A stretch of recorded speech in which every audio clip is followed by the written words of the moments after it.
ఈరోజు చేయబోయే వంట వేయించిన శనగపప్పు పిట్టు. ఇది సైడ్ డిష్. పప్పు చారులోకి రసంలోకి చాలా బాగుంటుందండి. ఇది తమిళనాడు వంటకము. టేస్ట్ చూడండి, చేసి చాలా బాగుంటుంది. వేయించిన శనగపప్పు 1/2 కిలో, ఉప్పు వేసి ఇలా, ఇది వేయించిన శనగపప్పు, ఉద్దిపప్పు, పచ్చెనగపప్పు, పసుపు, కరివేపాకు,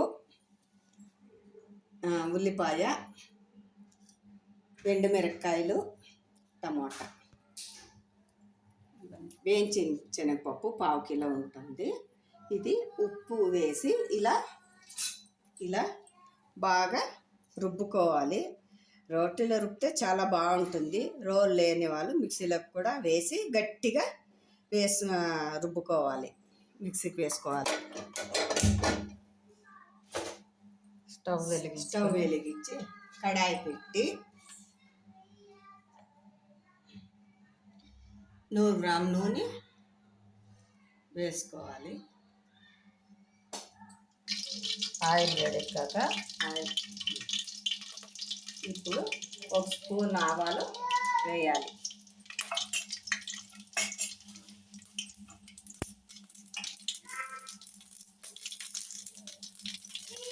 ఆవాలు చిట్టుపడ్డానికి ఇలాగాక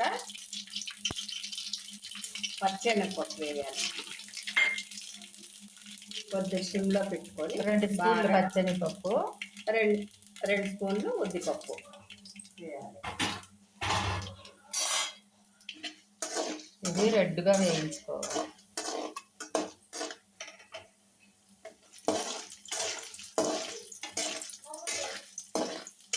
ఉల్లిపాయలు 2 సన్నగా తరిగింది వేస్తున్నా.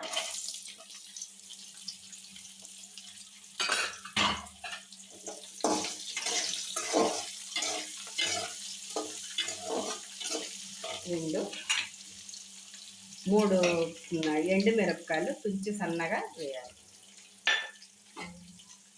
కరివేపాకు బాగా వేసుకోవాలి.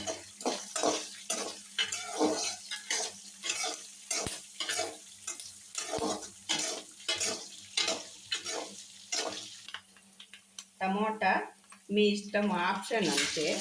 టేస్ట్ బాగుంటుంది వేస్తున్నాం, మీకు ఇష్టం లేకుంటే వద్దలేదు.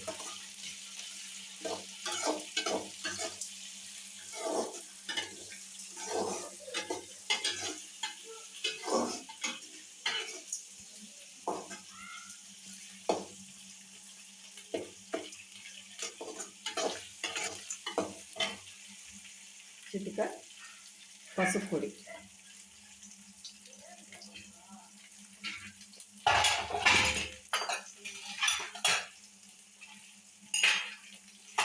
ఇప్పుడు ఈ వేయించిన శనగపప్పులో ఉప్పు వేసి నూరంటాం కదండి, ఇది వేసి బాగా వేపాలి. ఉప్పు, తెల్లగడ్డ వేసి నూరింది.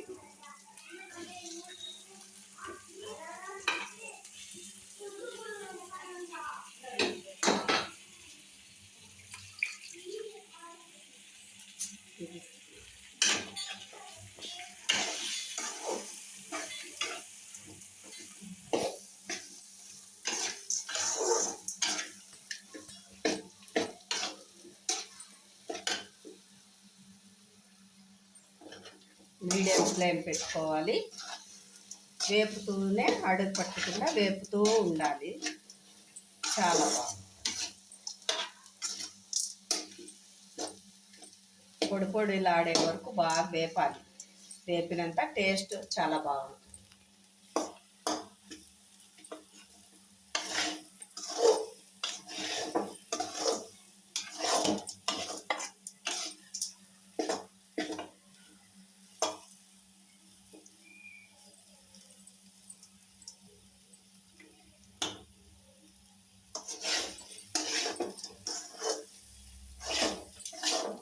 అడుగు పట్టకుండా మధ్య మధ్యలో కలుపుకుంటూ వేయించాలి.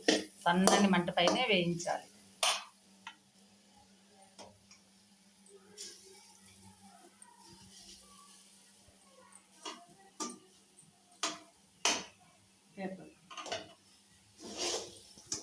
వేపనట్టు చూపిస్తాను. వరకు వేపాలండి, కొద్దిగా టైం తీసుకుంటుంది. టేస్ట్ అయితే చాలా బాగుంటుంది. రెడ్గా పైన రెడ్ కనిపించాలి, వేగే లైట్గా. మన ఉప్మా లైట్గా అడుగు పట్టేది రెడ్గా వస్తుంది. అలా ఈ పిట్టు కూడా రెడ్గా కొద్దిగా వస్తే టేస్ట్ బాగుంటుంది. సన్నని మంట మీదే ఓపికతో బాగా కలబెడుతూ మాడనీయకుండా చేయాలి. పొడిలాడుతూ వస్తుంది. చూడండి చూడండి, పొడిగా ఉందా, అంతే బాగుంటుంది. అంతే అండి, ఇక తీసేయచ్చు.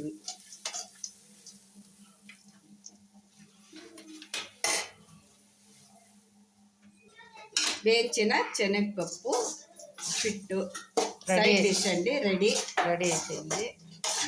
చూడండి, చాలా బాగా వచ్చింది. చాలా బాగా వచ్చింది.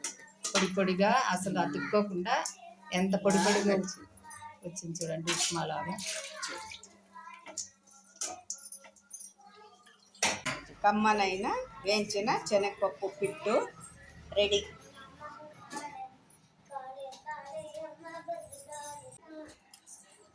Very nice, super. మా నాన్నమ్మ సూపర్గా చేసింది. మీరు కూడా ఒకసారి ట్రై చేయండి, బాగుంటుంది.